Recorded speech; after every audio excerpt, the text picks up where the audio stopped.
قرون وسطی کا ایک دور گزرا ہے جو تقریباً یو ٹاکنگ اباؤٹ 600 سے تقریباً 900 سال جو ہے ہجری کے 600 سے 900 سال جو ہے ہجری کا یہ وہ گزرا ہے. یہ قرون وسطی میں شمار ہوتا ہے جو اسلام کے اور آنورڈ آگے بھی یہ گولڈن ٹائم ہے جو اسلام بڑے عروج پہ گیا ہے. اس سے پہلے کا جو ٹائم ہے وہ بھی اپنے مراحل سے گزرتا رہا. پھر مختلف جگہوں پہ کچھ شروع میں ترقی ہوئی، فتوحات ہوئیں، کچھ بعد میں ہوئیں، پھر سارا یہ جو بیسیکلی یہ جو دور گزرا ہے اس میں بہت کثرت کے ساتھ جو اسلامی فکر ہے، اسلامی نظام ہے اور اسلامی کتب ہیں اور جو تحقیق ہے وہ پھر غرب نے بڑی تیزی سے اپنی زبانوں میں ٹرانسلیٹ کرنی شروع کر دی تھی. پھر اسلام کی فکر بڑی تیزی سے انہوں نے منتقل کی ہے اور اس پہ عمل کرنا شروع کیا ہے. پھر جا کے انہوں نے اس پہ امپلیمنٹ کرنا شروع کیا ہے. مجھے اس میں کوئی مذائقہ نہیں، کوئی شک نہیں یہ کہنے میں کہ جن کے لیے وہ نظام آیا تھا وہ جاگنے کے بعد سو گئے،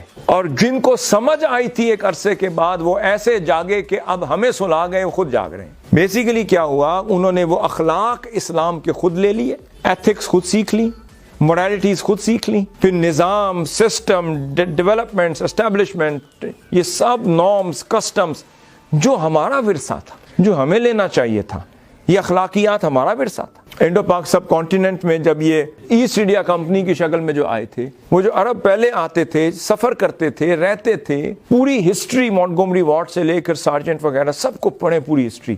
وہ تمام مستشرقین، مورخین لکھتے ہیں، وہ کہتے ہیں کہ وہ ساری جو پوری کی پوری ہسٹری تھی اس میں وہ عرب جاتے تھے تجارت کی غرض سے، اور جہاں جاتے تھے وہاں اپنا رنگ چھوڑ آتے تھے، وہاں اپنا اخلاق چھوڑ آتے تھے، وہ اپنی مثال چھوڑ آتے تھے. اور بعد میں وہ جب جاتے تھے وہ سوسائٹی بڑی خوبصورت ہو چکی ہوتی تھی. کوئی آنے والا پوچھتا تھا یہ کیا ہوا، اس نے کہا جی آپ سے پہلے جو عرب آئے تھے کچھ عرصہ یہاں رہے، وہ کچھ اچھی چیزیں ہمیں سکھا گئے، ہم نے وہ اڈاپٹ کر لی. کیا ہوئے، وہ اپنی مثالوں سے ہمیں سکھا گئے. اور آج ہم کریز ہمیں کیا ہے، کوئی امریکن آ جائے، کوئی برٹش آ جائے، کوئی یورپین آ جائے، کوئی ان کی کتابیں پڑھ لیں، کوئی ان سے سیکھ لیں.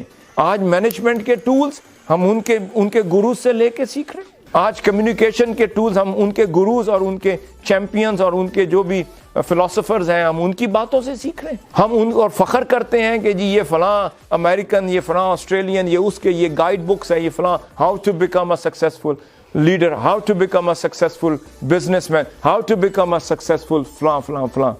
بھئی یہ بھول گئے کہ دنیا کے سکسیسفل لیڈر تو آقا صلی اللہ علیہ وسلم خود ہیں. کیا ہمیں وہ توفیق نہیں ہوئی کہ اپنے بچوں کو اس طرف گامزن کریں کہ آقا صلی اللہ علیہ وسلم کی سیرت طیبہ سے بڑی کوئی گائیڈ لائن نہیں، حضور کے اخلاق حسنہ سے بڑی کوئی نہیں گائیڈ لائن، حضور کے ریاست مدینہ سے بڑھ کر کوئی گائیڈ لائن نہیں، دستور مدینہ سے بڑھ کر کوئی نہیں، حضور کے عطا کردہ نظام سے بڑھ کر کوئی نہیں. جنہوں نے سیکھنا تو انہوں نے قرآن ٹرانسلیٹ کیا، حدیث ٹرانسلیٹ کی، تاریخ ٹرانسلیٹ کی.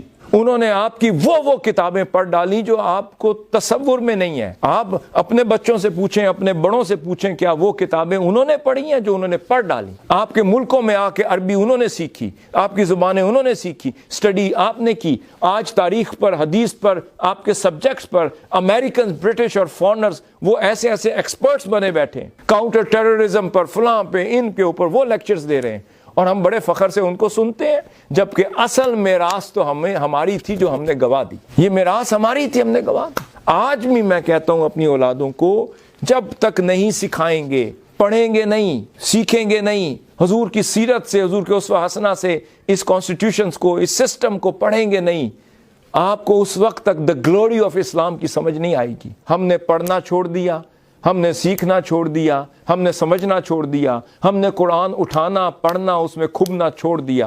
قرآن کو ہم نے سنبھال کے رکھ دیا مقدس کتاب، حضور کی سیرت کو رکھ لیا ادھر. یہ بیسیکلی انٹلیکچوئلز کا کام ہے، دماغ کا کام ہے. میں ابھی کہہ رہا تھا امام اعظم مرچنٹس تھے، ٹریڈر تھے، بزنس مین تھے. امام شافعی اپنے دور کے ذہین ترین فتین آدمی تھے. امام مالک ذہین ترین آدمی تھے. امام اعظم ذہین ترین آدمی تھے.